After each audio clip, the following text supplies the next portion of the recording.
Voilà! Salut les experts! La dernière fois, je vous ai montré comment réaliser de belles diapositives sur PowerPoint. Oh, peut-être que j'arrête de boire du café, moi.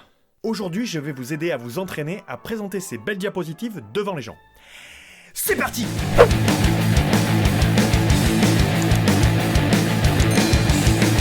Si vous ne l'avez pas encore vu, l'autre vidéo est disponible juste ici. Et maintenant, on peut commencer. Vous le savez déjà peut-être, mais en mode diaporama, PowerPoint se scinde en deux écrans. Un écran pour la présentation, un écran pour le présentateur.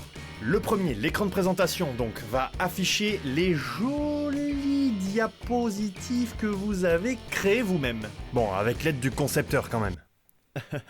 Et le deuxième écran, pour le présentateur, comprend toutes les commandes et les fonctionnalités dont vous disposez pendant la présentation. Si vous avez des soucis lors de la division des écrans, vous pourrez très certainement le régler en appuyant sur Windows et P. Notez que vous aurez également la possibilité via ce menu de vous connecter à un appareil de diffusion sans fil, comme par exemple une Smart TV. Sélectionnez ensuite la disposition d'écran qui vous convient. Ici, le mieux c'est étendre. And action!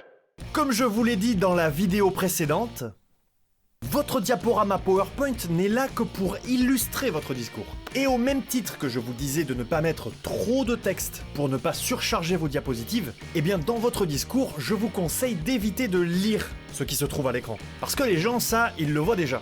Bon, alors évidemment, de temps en temps, vous serez amené à le faire, mais d'une manière générale, je vous conseille de vous concentrer sur les idées principales que vous voulez faire passer et de reformuler à l'oral ce qui est écrit à l'écran. Bon, ok, un discours fluide et des diapositives bien présentées, c'est déjà très bien. Mais je vous propose de rajouter un petit peu d'interactivité à tout ça.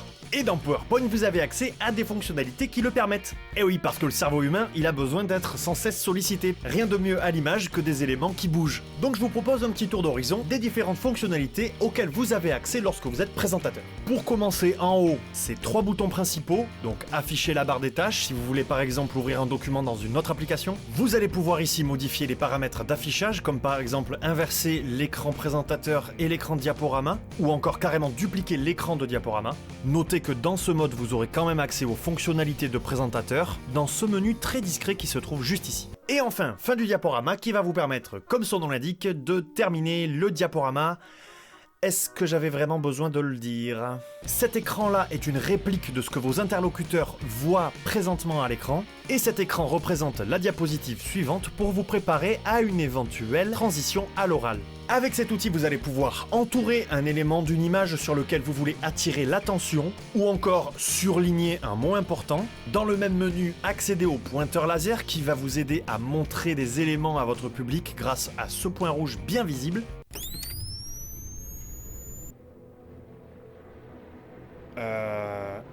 Vous êtes sûr que c'est une présentation PowerPoint là? Constatez que vous n'avez pas besoin d'aller sur l'écran qui diffuse et que toutes les modifications que vous apporterez sur cet aperçu juste ici seront reportées sur l'écran qui diffuse la présentation. Ça c'est plutôt pratique si l'écran qui diffuse se trouve derrière vous.